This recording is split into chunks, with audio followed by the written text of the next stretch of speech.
Hello.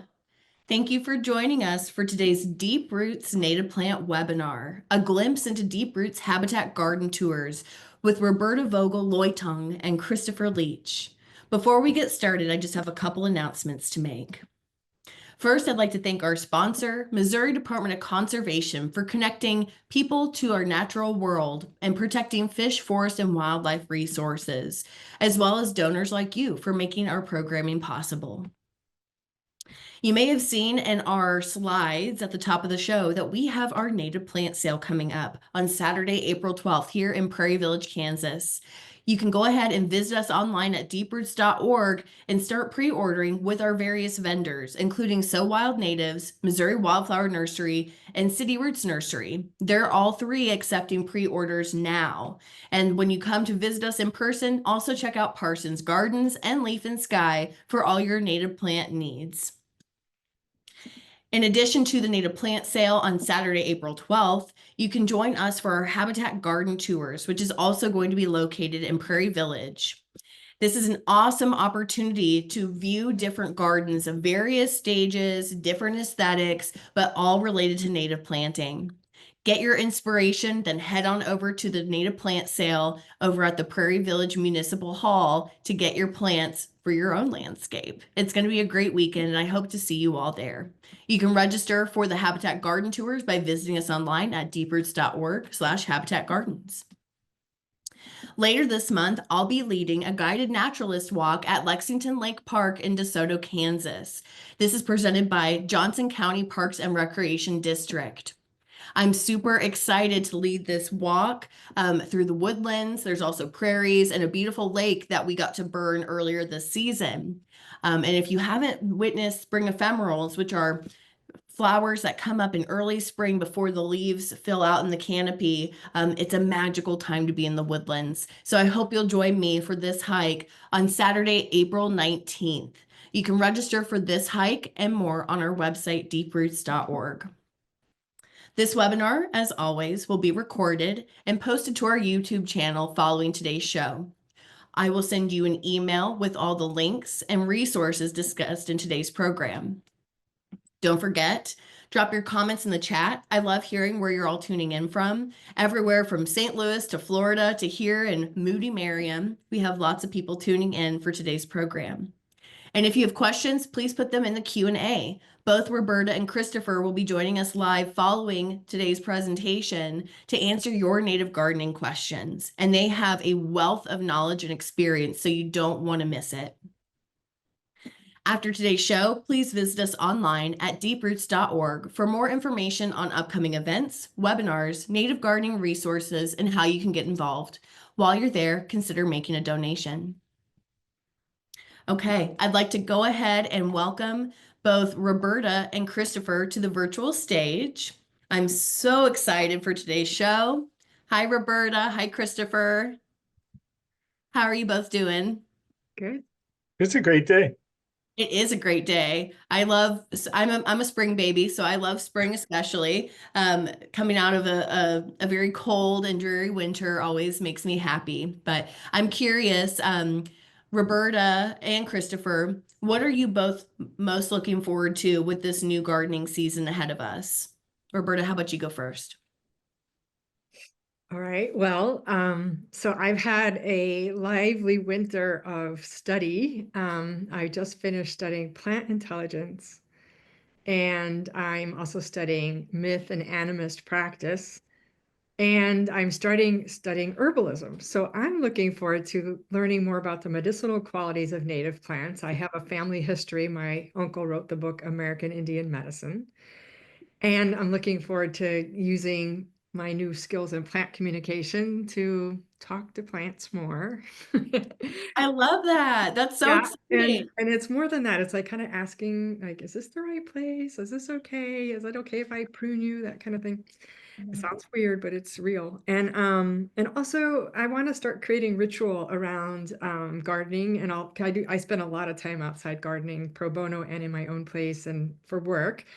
And I want to kind of create rituals that kind of recognize the emergence of spring and all the work we do as we go. and eventually invite people into those rituals. So that's what I'd like to do this spring. That is so exciting. And how about you, Christopher?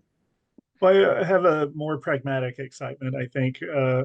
I picked up a lot of bare root plants at last year's plant sale, sponsored by Deep Roots. And I'm really excited watching them all come along. I already have blooms on my Jacob's ladder, which returned. And it looks like the trout lily that I transplanted is coming up. So it's a wonderful time of year to go out and reacquaint myself with what I was doing last year. That is so awesome. I was thinking about your Jacob's ladder because it's one of my favorite spring flowers, not just for the beautiful blooms, but also the foliage. It's a darling plant. So I'm excited to hear that it's doing well and that you've got some new friends coming up. It's the creep time of their lifespan. Hopefully next year they'll be. I love that. Okay, well, we're going to go ahead and get started with today's show. So y'all, please stick around. Both Christopher and Roberta will be joining us for the live Q&A at the end of the session. So if you have questions for them related to the plants in their gardens or gardening practices in general, or anything else related to native plants, please put those in the Q&A section, and we will have a lively conversation following today's presentation. Please enjoy today's episode of Deep Roots Native Plant Webinars. Well, hello. Sydney Ross from Deep Roots here. Last fall, I visited two of my native plant friends, Roberta Vogel-Leutung and Christopher Leitch. With the kickoff of our 2025 Deep Roots Habitat Garden Tour and Native Plant Sale on Saturday, April 12th in Prairie Village, Kansas, I thought we'd take a glimpse into the gardens featured in last year's tour. The Deep Roots Habitat Garden Tours bring folks together to ogle native gardens and inspire people to bring nature home in the Kansas City area. Today's program highlights Roberta and Christopher's gardens and glean wisdom from their decades of gardening experience. They discuss the challenges and successes, as well as why it's important to plant native in our ever-changing climate. Stick around for the live Q&A at the end of this program to ask Roberta and Christopher your native gardening questions. Okay, let's get started and take a walk through two stunning native gardens. Hi, I'm Roberta, and this is my home. It's called Heart Haven. I've been native landscaping for about 25 years, maybe plus or minus, and it just became like a heart interest after I got the bug, and lots of like ups and downs and things, but still pretty much in love with it. And I actually feel like it's been for me a path to loving nature very directly and interacting with it all the time. I feel like that has to come first for us. Everything in my yard sort of developed organically, I would say, like the design process. It's about 8 years of plantings. There were some legacy plantings here that are still here, but not that many. And what ended up happening is we just piece by piece organically added things. So if it's very functional, like we needed to handle water problems. But we ended up naming the different sections of the garden rooms or yards. So we have the maple room or yard, and the sedge lawn, and the foundation plantings, and the woodland edge, and the glade. They're all fake, but I'm trying to use microhabitats in a little urban yard and using plants that would seem appropriate to those microhabitats that would translate into a natural habitat. I may not know the direct food webs or specificities all the time, but what I do know is overall that my yard is alive. I could hear it, I could feel it, I could see it, and then I could walk around and see places that are pretty barren when it comes to like especially insect life, and I could really tell the difference. We tried to create a semi-formal front, and which translates into a wilder back. And then there's like a little berm separating them, so the front has more ground covery things, and it's probably a little wilder than most people's taste, but it's all short things.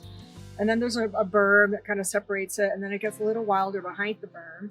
So we have a sedge lawn meeting a small rain garden that captures the roof, meeting a attempted soft landing under a very large maple tree that sucks water, but we're working on soil building and all that. This whole yard is a lot.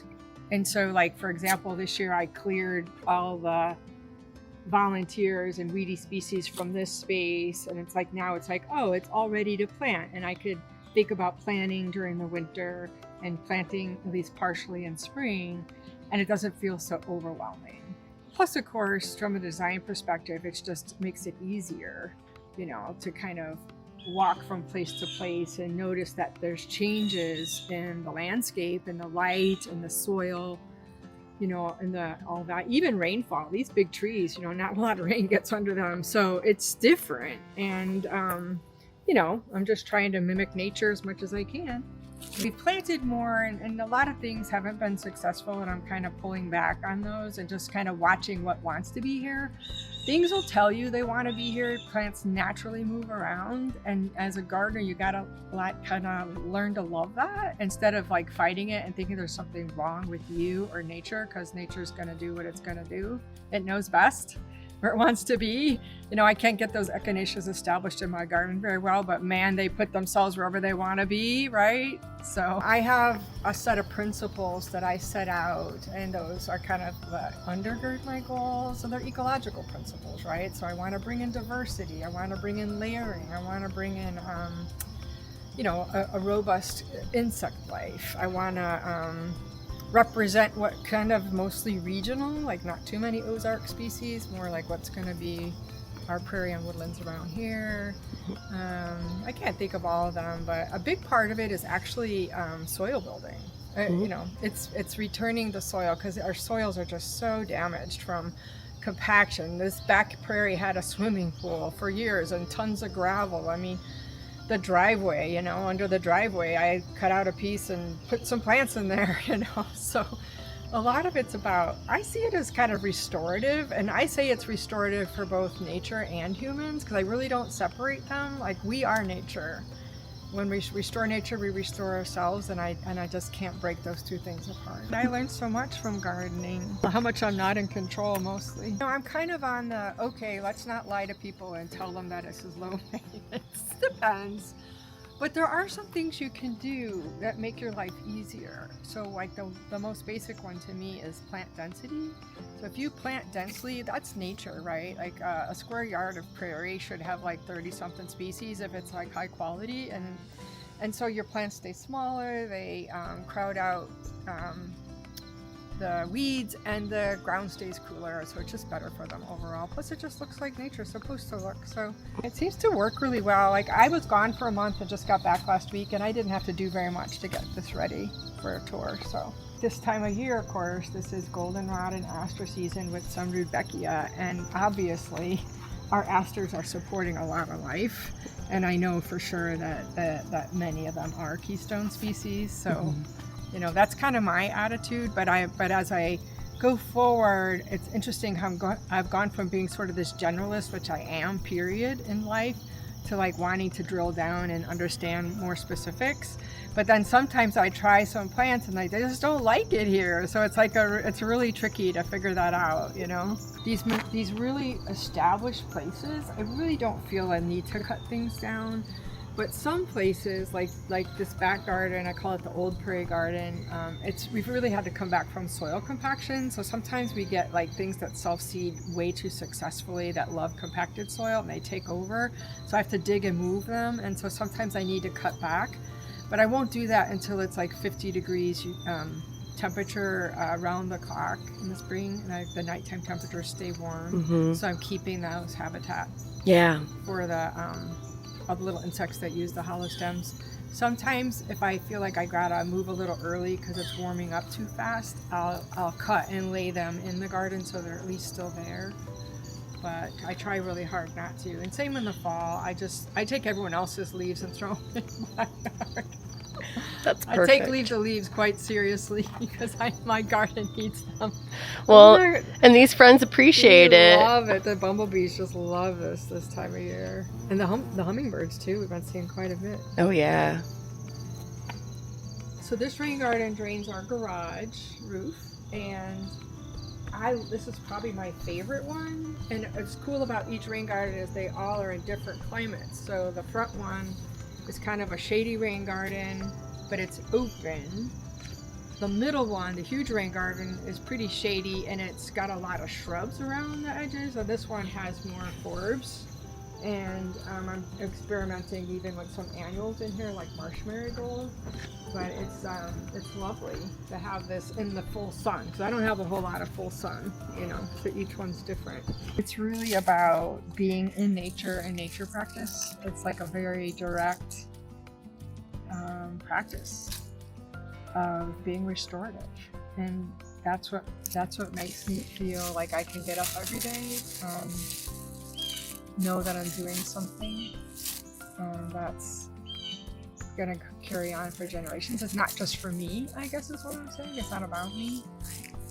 It's about what we're giving back and how we create cycles of betterment for both people and for nature. They go together,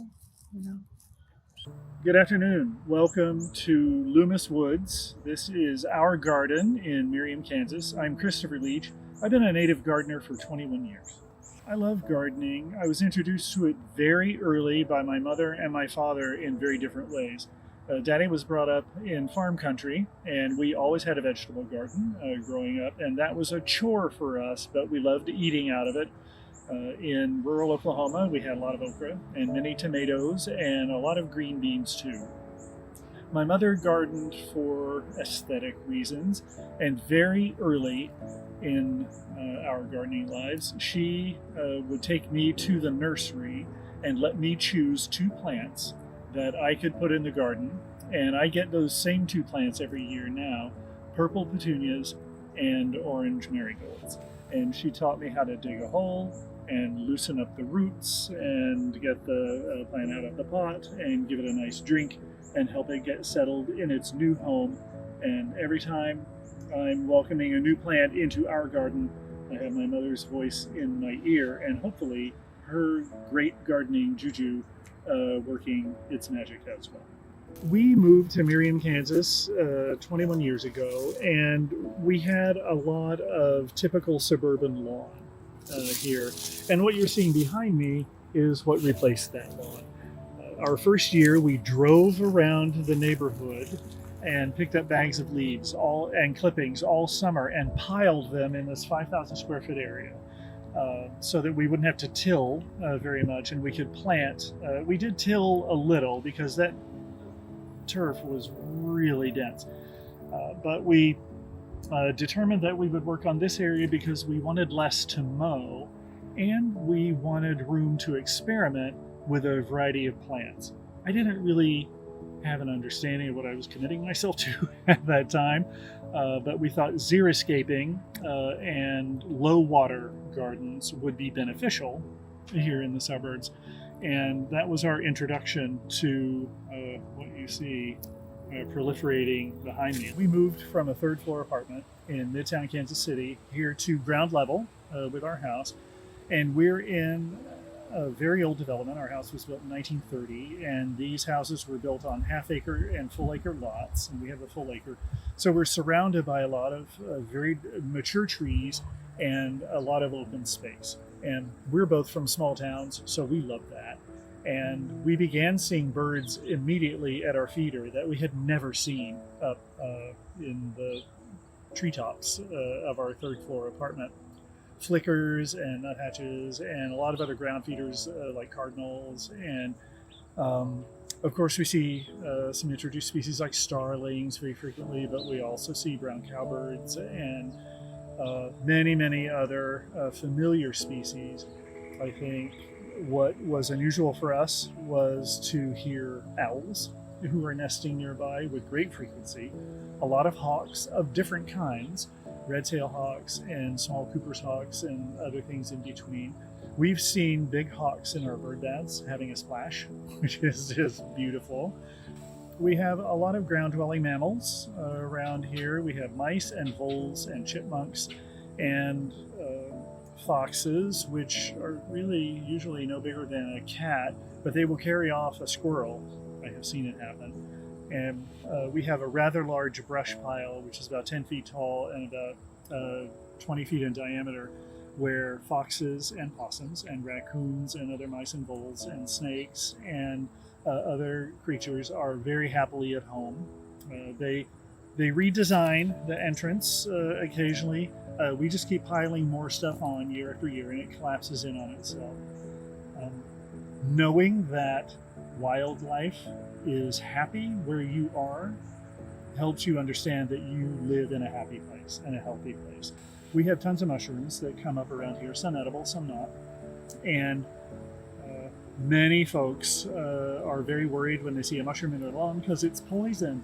And nothing could be further from the truth. When you see a plant, even something you think is a weed, happily thriving, or a plant which is defying categorization right now, or a life form which is defying categorization like fungi are, that are happily coming up and thriving where you are, that means you live in a healthy place. And there's nothing better than that. This area is home to all of our mayapple. We have a good 300 or 400 square feet of mayapple. They come up, of course, first thing in the season, and they have spread from 10 plants that I got from my dad's place the year he died. So this is a wonderful little memory garden as well as a shade garden, because we have mature trees, all native to our region, that inhabit this area. And we have experimented over the years and have found quite a few friends who love hanging out in the shade, like Aurelia hirsuta and Anemone virginiana, snakeroot, which is making itself more at home this year than ever, wild ginger.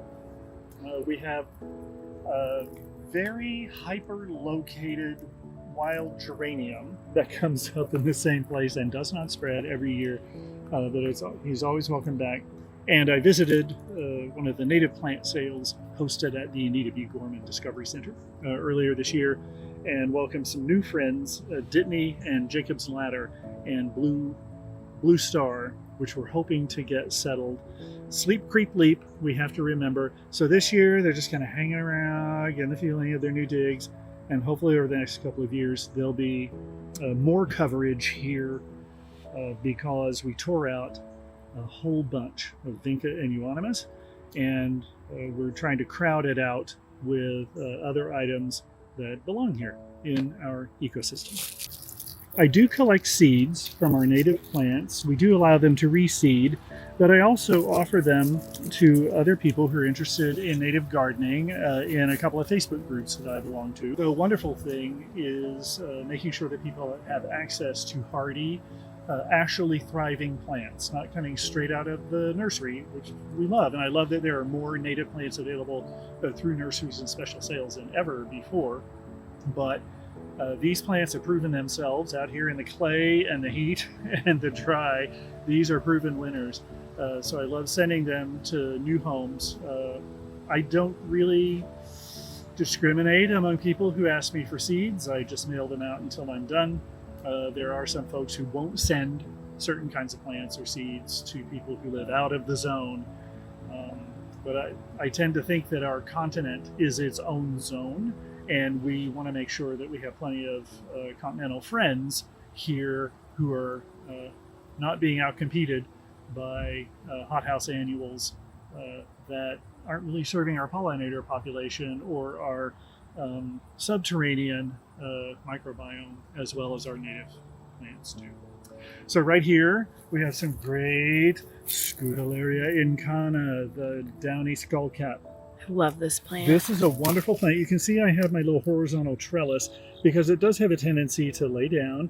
That's a wonderful evolutionary advantage if you're trying to drop your seeds around so you can grow.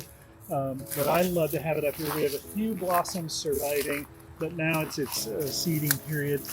It got 68 inches tall its first year, and I started with 4, and now we have several hundred, and we manage it into this location here.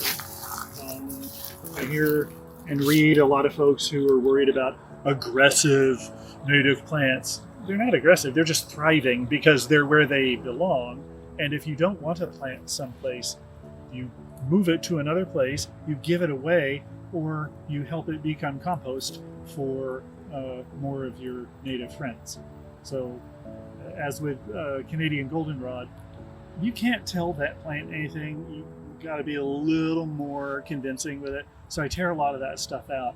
there is no shortage of Canadian goldenrod, as you can see over here in our garden. It's really thriving this year, and the bees are loving it. And I see a lot of moths and butterflies out there too. And if it's someplace I don't want it, I tell it quite convincingly that it's not going to live there, and then it doesn't for a year, and then it comes back. I love, love, love prairie dock. The leaf is enormous, and the flower is such a welcome treat when you see that stalk shoot up late in the summer, and then they begin opening, and these have been open for the past month, which is extraordinary. It was 3 years ago, this little offspring appeared over here. I've heard a lot of gardeners say, oh my God, prairie dock, it'll just take over your garden. I haven't had that experience, and that would be a really wonderful thing if that happened. We've had some volunteers because it also lives in another shadier part of the garden and it doesn't get this robust. I give this a lot of water because I love to see those big fans of leaves, those tall blooming stalks, and the incredible number of bees and moths and butterflies and little finches that love hanging around this beautiful native plant. I think one of the things that native gardening has taught me is acceptance, because a lot of conventional domestic, residential, suburban gardening is about showplace plants that behave themselves and don't move and always look the same. And plants are hybrid to do that, and you kind of feel sorry for that little plant. It just wants to get all gangly and hang out with its insect and bird buddies. But native plants will prosper where they want to be, and they will tell you that very directly. And it is not the showpiece Versailles geometrically controlled garden. It is about natural texture and natural habits and natural life, making itself comfortable around you.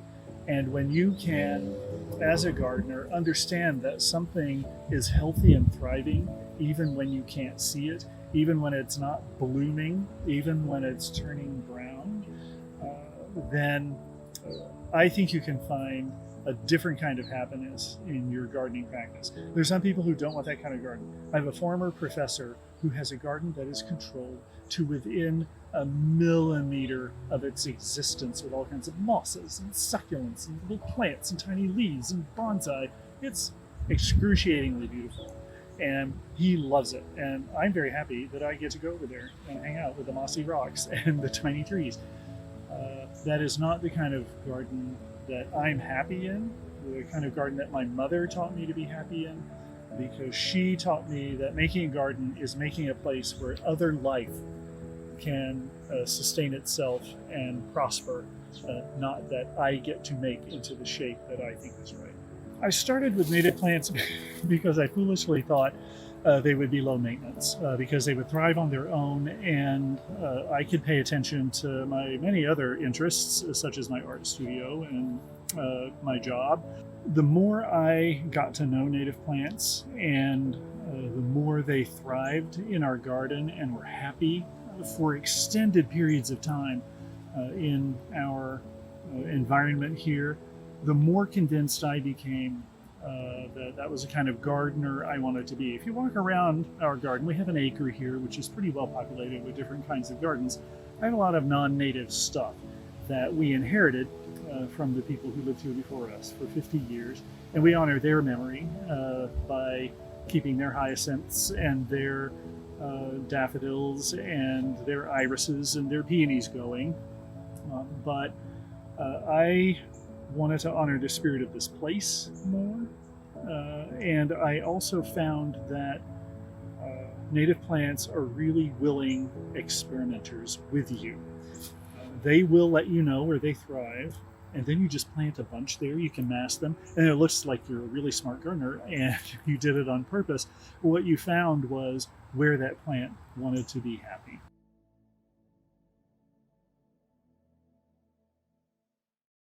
Okay. I'd like to go ahead and welcome back Christopher and Roberta to the virtual stage. It is so interesting to see the gardens in fall because as you both know, and many of our viewers know, In springtime, everything starts off very short, and in fall, they get exponentially taller. And so, walking around the landscape, I'm sure at both of your homes, it looks completely different than what we've seen today.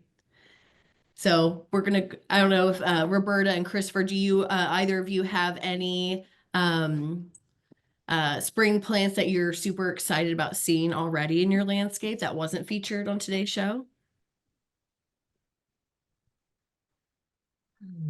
No. I don't, Well, it's hard to choose one. I transplanted about 100 Solomon seal from the back up to a place where I tore out a lot of euonymus last year. And it's just, because it likes a little warmer, likes a little warmer feed. And it's just sticking up its tiny little pinky leaves. And in enough places, I can tell it's going to be pretty happy under this tree. And that's just very exciting to go out nearly every day and, oh, are you a millimeter taller? It's so exciting. Yes. I love that. Yeah. I just last week trimmed back the foliage, the winter foliage of my plants because temperatures have warmed up, and I'm already seeing like my Amsonia ciliata, the threadleaf blue star, peeking up, looking like little asparagus tops. And I'm like so excited to see them come forward. And so much Packer obovata, which, as many of our viewers know, is like one of my favorite plants. It's such a great ground cover. It's just amazing. They're about to bloom. Love that guy. yeah. Yeah, I got a volunteer, not a volunteer, I got a gift set of trilliums that were just part of another plant years ago. Oh, I nice. got forced to move an entire garden last year after we got forced to cut down a tree by a neighbor. And so I transplanted them at a really weird time, and I saw them coming back. And these are not things I would typically add to this garden at this point, because my yard I'm still kind of working the soil, and it's still kind of hot, dry and compacted in some places. But that little trillium's there. And somebody gave me one bloodroot recently. And so Magic spring ephemerals. Oh, Okay, so before we dive into the Q&A, I want to ask you both just briefly about your experience with the Deep Roots Habitat Garden Tour. Can you tell us a little bit about what that experience was like for you? Walk us through what that day looked like. And Christopher, I'll go ahead and start with you. Tell us when the tour came to visit your garden and what that was like.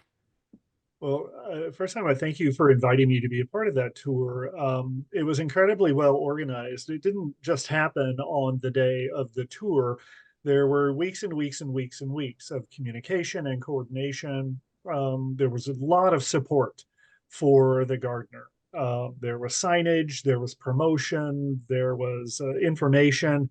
Um, it was it was really designed to allow us to help people have a nice experience at our place, not to have the kind of experience you wanted them to have. So it was a lot like Native Garden in that way. And we had volunteers who sat at a table and talked to people. The visitors were a broad range of experienced gardeners and people who are interested in native planting, some neighbors. We had representatives from the Shawnee Garden Club, which is just right over the highway from us here in Miriam, who came and invited me to be on their tour this year. So that's nice to be welcoming them June 14, 9 to 5. So stop by. I couldn't have been happier with everything that Deep Roots did to make it just a great experience, to make it entertaining and beautiful, but also educational and really supportive of people who want to learn more about gardening with native plants. That's great. And I know with our garden tours, it's not just one garden that people get to visit, but multiple gardens in an Right. area. Oh, So, and there were three of us, and we were in April. Sorry to step oh, on you're your toes good. there. We were the launch of the season of tours, and it was really exciting to meet some of my neighbors here in Miriam who I didn't know had these great gardens. So I got to go visit them too. I love that. And I think similar to last year, what we're doing this year is, with our kickoff next weekend on April 12th, it'll be in Prairie Village. But then again in September, we will return to Prairie Village. So what I love is people being able to see over the seasons that shift, because the landscape changes, as you all know, not just every season, but every day. Everything's changing the landscape. Roberta, what was your experience like? And remind us what neighborhood you're in as well. Yeah, I'm in the Squire Park neighborhood, which is kind of sandwiched between Hyde Park Central and Ivanhoe in Kansas City, Missouri, just about a mile from the Discovery Center. And mine was in September. And if you remember last year, the phenology was all messed up. Like we had plants blooming 6 weeks early. And so I was like, I don't want to be a fall tour. It's going to be awful. Nothing's going to be blooming. But there were things blooming. It was good. But in my personal case, I was on a 9-day horse tour and I was camping like an hour and a half away. And I came from that and I was pretty exhausted. And so I was very pleased because I didn't have to do a lot because the staff did such a great job of setting up and tagging plants and marking places and kind of welcoming people. And so I just got to wander around and interface with people and talk Yeah, to them when they wanted me to. And what I really loved the most was like just zooming out. It was like a party. It was this great party. Like everybody's on the deck chatting and making new friends and all the stuff. So it was just I mean, really that's what gardening is, right? It's social.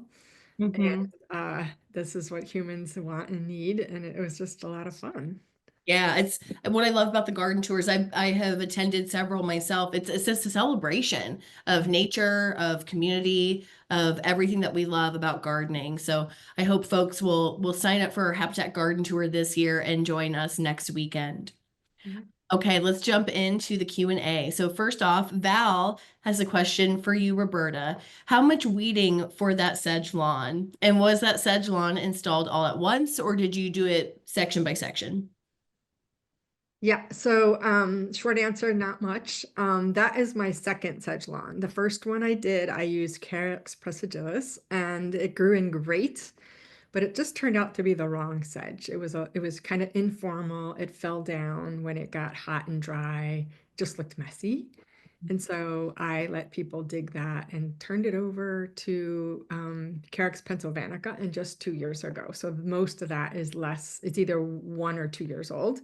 I planted 90% of it in the first year and I added a little more last fall. And so, and that's a sedge that really grows during this cool season and then it kind of shuts itself down and just hangs out. And so I'm looking forward to a lot of spread because that original sedge lawn didn't have any gaps. It grew in about 5 years. So looking Yeah. forward to that. But I've never really had to do a lot. I actually got cited for uh, tall grass and rank weeds for having a sedge lawn from somebody who just didn't know. And I looked at it, I'm like, there's one, I could only find one weed and I wasn't weeding. So, I said, that's not grass and there's only one weed. So what are you talking about? So now I got out of it. Yes. Well, and thankfully, the ordinances are shifting to be more Yes. accepting of native Yeah, plants, I'm helping with that. So which is great. Yeah. Christopher, I have a question for you from Carolyn. Do you, oh, where did the question go? Sorry, someone just popped it and then it scrolled down. Okay, here we go. Do you have any turf grass to mow on your 1 acre lot, or is it all native now? but we still have grass because my husband thinks keeping some lawn is important.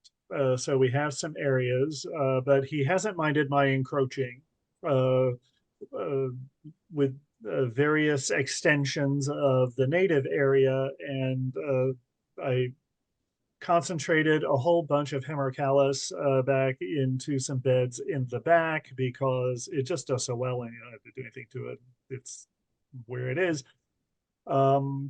And that is my husband's contribution to gardening is to mow that grass. If it were up to me, we wouldn't have any, but I don't live alone. So we've had to Gotta hold make hands concessions. and cooperate and collaborate on the garden. I think the thing that we both love that we didn't realize we would love is the brush pile, which Mm. covers an enormous area. It's about 400 square feet that it covers. And we used to burn it because we can burn here in Miriam. But I got away from, I mean, I used to burn my little prairie area up in front, but I just got away from it because it's polluting, and I was probably killing off a lot of stem nesting bees. So we started hand mulching all the native stuff, which has been so good. We're in our third year this year, and the quality of soil is already 100 times better. And the brush pile is probably 5 years old now. Mhm. And it's just the most extraordinary thing. And both of us are just delighted every time we see someone new zooming in and out. I love it. It's habitat. It's Yep. refugia. It's perfect. And Christopher, do you get any heat from the city about your brush pile or your native garden in general? No, it's the great thing about Miriam is it's a really blue collar kind of area. There might be a couple of homeowners associations, but they're up north in the fancy part of North Miriam. And it's really live and let live. We didn't have any neighbors on one side for over a dozen years for a variety of reasons. And the people on the other side are just fine with it. So it is obviously tended and intentional, even though we let a lot of things naturalize and we love that naturalistic texture. We try to make it clear that it is cared for and purposeful. And mostly we hear from neighbors that they love the giant volunteer um, sunflowers out in the median, or stopping and smelling the agostiki, which is thriving out there in the rocks. I love that. Roberta, are there any plant disappointments or failures that you've experienced with your gardening over the years? Okay. Yes, ma'am. Um, yeah, so I would have to talk about it more generally, like by room. So I'll use an example, what I call the maple room. So it's a giant silver maple, it has 8 trunks in a circle. You saw the tree house up there. And that was the only place there kind of was a scraggly lawn. It was just kind of mostly weeds. And the maples have very big surface roots, plus there's 8 trunks, right? So it's sucking the water. And all that lawn is just soil compaction. And so when I first removed it, and then I added compost a couple years in a row, and the leaves, of course, I thought, oh, I'm ready. And I, planned my little understory garden, and most of the stuff didn't do well. It did well along the edges, along the path, because it's farther away from the tree and a little more moisture. And so I just been decided to just watch it and see what does like to be there. And then I think Chris mentioned that he has a similar strategy, and just sort of keep building on that. And then as the soil loosens, and I can tell you when I first started, couldn't get a spade in, and now I could definitely get a spade in. So it's changing and everything. So I've decided to slow down my ambition, because it is kind of painful to pay that much for plants and watch them not make it. Yeah. As you know, like most of the ephemerals want to have more richer, well-drained soil and things like that. So yeah, I'm just playing with dry shade and seeing what happens. I have a new garden I want to plant this year, a savanna garden. And that edge of shade thing is always weird. So we'll see what happens. I So love yeah. Christopher, what about you? Any failures, struggles, things you've learned along the way? Um, well, failure to thrive is another way of saying, I don't like it. I want to be someplace else. And like Roberta just said, I've spent some money on some plants. I just didn't make it, and it is a little bit painful. But I also understand that it's sleep, creep, leap isn't a 3-year recipe for success. It means there's a cycle of acclimation and accommodation and then thriving if it's going to thrive. So you do need to be, and that's the benefit of having a lot of around is I had the space to just sort of see what's going to happen. I don't know if the Dittany's coming back. I think it is. I think it's coming up later because it's in the mint family, and I see some lovely little leaves out where it should be. Um, but I have bemoaned failures that then proved me wrong by coming back the following year, like the Texas Green Eyes, the Berlanderia. I love, love, love that plant. And I had one that was thriving. I thought, okay, I get one because I only have one Selena regia. That's I can't get, and I can't get Baptisia to do nothing here. It will not happen. But the Berlanderia last year, I had 5. So hopefully I have a little colony starting. But I've just given up on having any Baptisia because Yeah. it ain't happening. It's just not happy there. That's okay. There's others that are clearly very happy in those. Oh, yeah, like the Lilium superbum. I counted 90 stems last year, and I started with 6, so I was very happy. That's great. And Christopher, we have a note. What can you explain what hand mulching is? We allow everything to winter over. We leave the leaves down and all the stems up because they're stem nesting bees and other creatures who love a good stem. Plus, it's winter interest, and it catches more snow, and you hold on to more water. And then once everything dries and it's consistently around 40 to 50 degrees, we go out and break up all the dry stems. Okay. And it's a little more exhausting than burning, but it's less emotionally draining than trying to keep your neighbor's house from catching fire. So it's a trade-off, and it's actually something Stuart enjoys too. And we just enjoy. We go out and we break it up. It also is an opportunity to study the garden foot by foot and see what's what. There's a great colony of yellow jackets, which is several years old, very happy in the Coreopsis strepteris. And you just get to see where there's too much of one thing or not enough of another. And there's no substitute for literally that kind of hands-on and eyes-on familiarity with your landscape. I love that.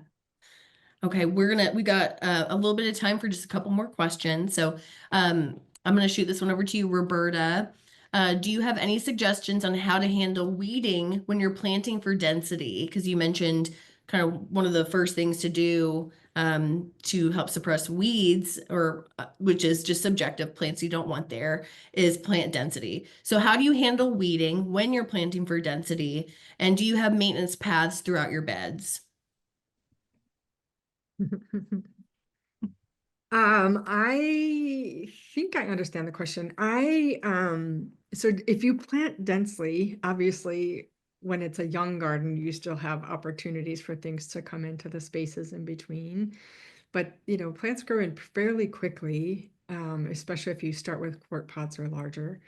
And I found that you just don't get a lot of the big weeds, poking a dandelion out once in a while, but you just don't get a lot, or pokeweed.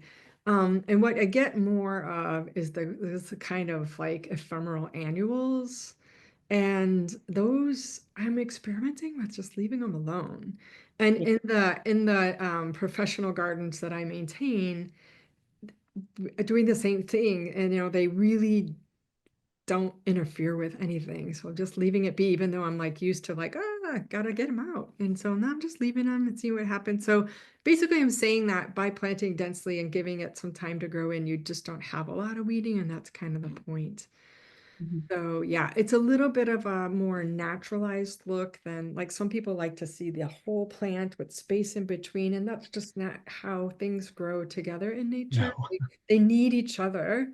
They communicate, they form communities. The roots, like a bulb next to a fibrous root, taproot, that kind of thing, they interact that way. And so it's just, I'm trying to create plant communities. Yeah. I love it. And you both are doing exactly that. It's really beautiful. Okay, I'm gonna have one more question, though there's some really great ones in here. Let's see here. Okay. Christopher, we're gonna have you end today's program with this question. This is from Brenda. Brenda says, Christopher said he knows that not all plants will be happy in the place you put them. Sometimes they need a specific environment. How do you determine that? She is suggesting, or they're suggesting, do you buy 3 or 4 plants and put them in different places in your yard and see who thrives and then get more? Or do you have a more systematic method? What's your approach? It's half and half. I've been working in this garden for over 20 years, and I know its areas. There are some areas that are very directly sunny. So I can, if I want to introduce something new there, I know I can seek a full sun or a partial sun, and it has a fair chance of doing well there.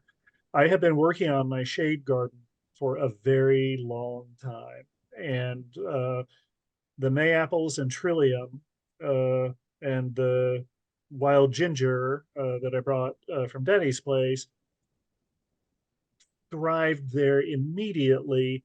And I've been attempting to introduce other well-known shade lovers there for the past 5 years or so.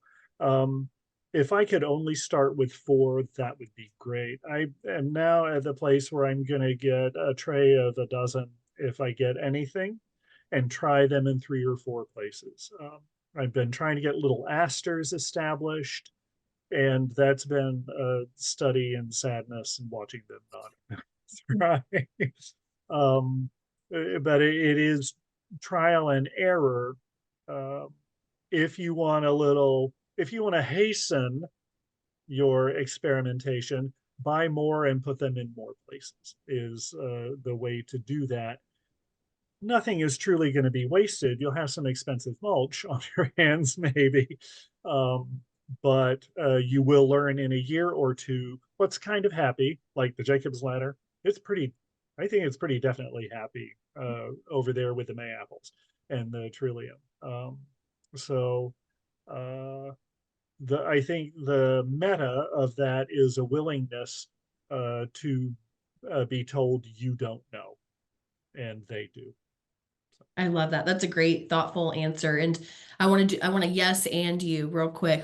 Another great learning tool is come to these tours, right? Because you can Yes. see different habitat situations that might be similar to your own, right? And that is a great way to, you may not know for sure if it's going to work, but it can at least get you closer to potentially working and maybe save you a little money too. But I like the idea of getting more plants, put them in different places, see where they're happy. But being informed first and foremost, I think is a great tool to set you up for success. So, well, Christopher and Roberta, thank you so much for today's program. And thank you to our lovely viewers for tuning in. I hope you enjoyed today's show. So I'm going to go ahead and sign off here with our next episode, which will be covering spring ephemerals. Speaking of Mayaples and Trilliums and trout lilies, if you all will join me on Thursday, April 17th, for a view of spring ephemerals at Lexington Lake Park. So this will be the preview of the hike, which is on April 19th. Thank you all so much, and happy spring.